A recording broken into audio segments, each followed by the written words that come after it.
An exponential equation is an equation that has variables in the exponents.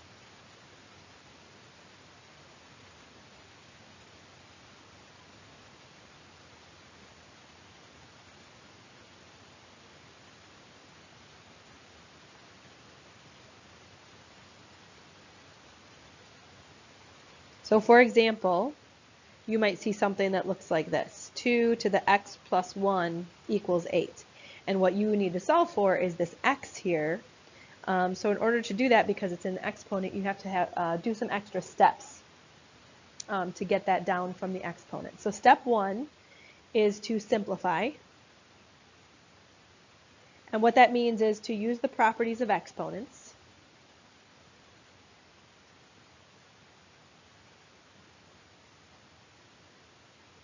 On each side of the equation. And we're going to talk about some of the properties, some of those exponent rules at the bottom of this slide. Step 2 is to make sure that both sides have the same base. So you have to rewrite potentially both sides of the equation. So you rewrite so that both sides have the same base.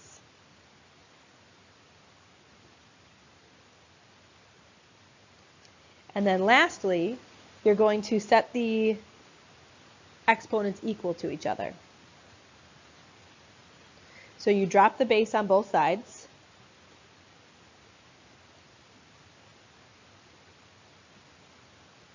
And then you solve. All right, so just a couple reminders about exponent rules. Anytime that you have two things being multiplied that have the same base, and by the way, before I get too far ahead, so for example, the first one is talking about 5 cubed.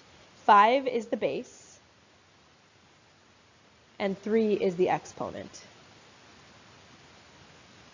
So in this first example here, we have two things, 5 cubed and 5 to the 7th. They both have 5 as their base.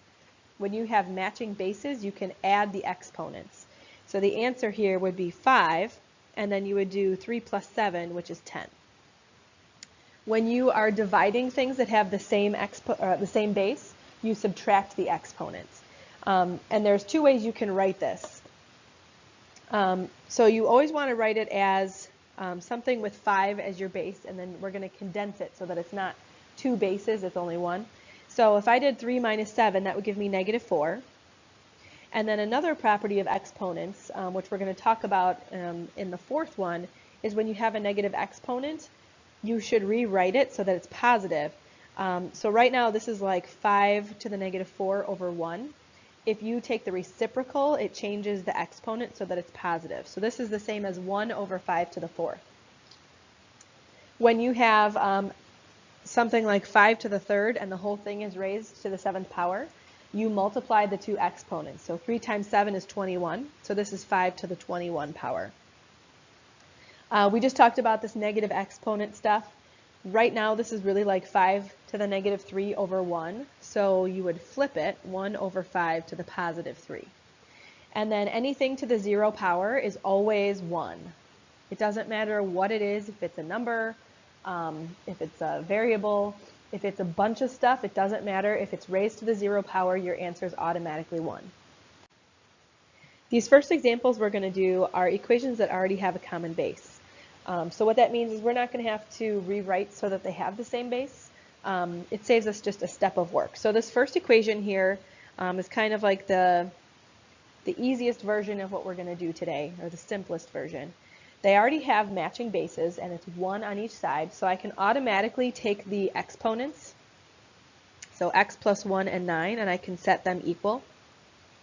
And then all I have to do is solve it for x, so I get x equals 8, so that's my answer for this problem. Now, what's nice about these problems is you can always check your work. So I'm going to take the original problem, but now instead of x, I'm going to put an 8. And then if I simplify it, 8 plus 1 is 9. So I can see that both sides came out to be exactly the same. That means I know my answer is correct. All right, same thing goes for number 2. I already have one base on each side, and they already match, so I don't have to do anything with the bases. Now I'm just going to take the exponents and I'm going to set them equal. So 4n plus 5 equals n minus 7. And then I'm going to subtract the n on both sides, and I'm going to subtract 5 on both sides. So this way I cancel out my n's on the right, and I cancel out the 5's on the left. So I have 3n equals negative 12. Divide everything by 3, and I get that n is equal to negative 4. And again, just like we did for number 1, you could plug in negative 4 for this n and for this n, and you would see that the exponents come out to be the same. So you'll know that that's the correct answer. All right, for number 3, this one's a little more complicated. The nice thing is all of my bases are the same, but I have to use one of those properties. It was actually the first one we talked about, where if you have the same base and they're being multiplied, you have to add the exponents. So what I'm going to do is I'm going to rewrite this so that it's 10, and then negative 4 plus 9 is 5. And then on the right side, I still have 10 as my base, but now I have to add v plus 4 and 2v minus 11. So I'm going to do that over here. V plus 4, 2v minus 11.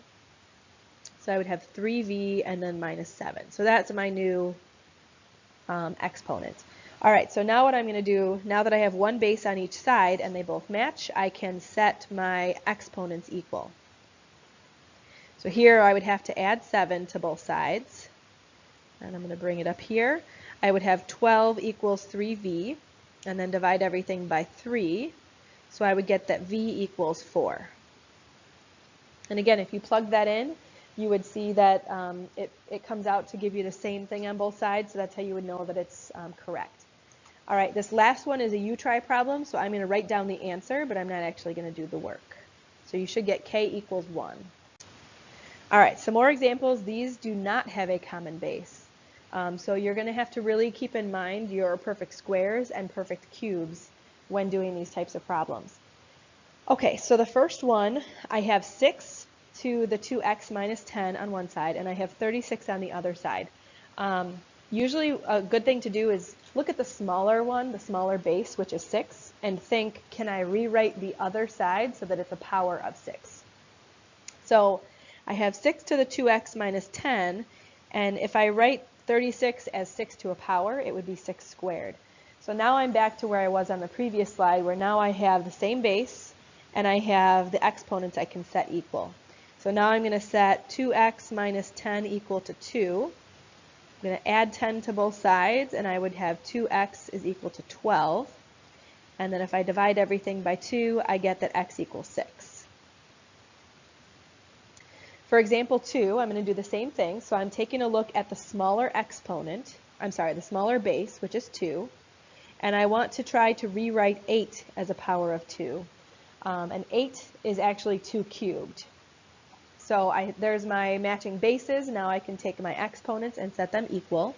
So I'm going to say p minus 7 equals 3. If I add 7 to both sides, I get that p is equal to 10. All right, and then my last example here, this one's a little bit tricky. I have 7 on one side, and I have 7 on the other side, but I don't want my answer to be written as a fraction. I want it to be written as a number with an exponent. So right now, this is like saying 7 to the first power. If I flip it so that my exponent goes back to being negative, what I would have is 7 to the 4x plus 11 equals 7 to the negative 1 power. So you can flip-flop those negative exponents either way. So if they are negative, you can flip them so they're positive, or if they're positive, you can flip them so they're negative. But the bottom line is I want to have the same base on either side. So since I need to have 7 on both sides, it means my exponent has to be negative. So now I'm going to take my two exponents and set them equal. 4x plus 11 equals negative 1. I'm going to subtract 11 from both sides, so I would end up with 4x equals negative 12. And then if I divided both sides by 4, I would end up with x equals negative 3. And then this last one is a you-try problem. So I'm just going to tell you that the answer should be m equals 7. All right, so here are some challenge problems. They also do not have a common base. So for problem number 1, the first thing that we want to do is rewrite so that both sides have the same base. So you'll notice that on the left side I have a base of 5, and on the right side I have 25. So I want to change the 25 so that it's 5 to a power. So I'm going to copy down 5 to the 3x plus 1. 25 is the same as 5 squared. And then I still have this x minus 2. And the place where a lot of students will make mistakes is if you don't put x minus 2 in parentheses, you might forget that this 2 has to get distributed to both sides. So at this point, I have my matching base. I can set my exponents equal. So I would have 3x plus 1, and then I have 2 times x minus 2, which when you distribute will give you 2x minus 4.